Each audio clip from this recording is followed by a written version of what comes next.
ഇതുവരെ കാണാത്ത കരയിലേക്കോ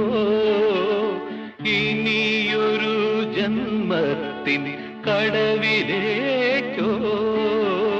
മധുര കരിമുകിൽ കാട്ടിലെ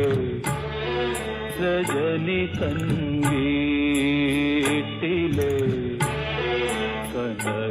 കനകാംബരങ്ങൾ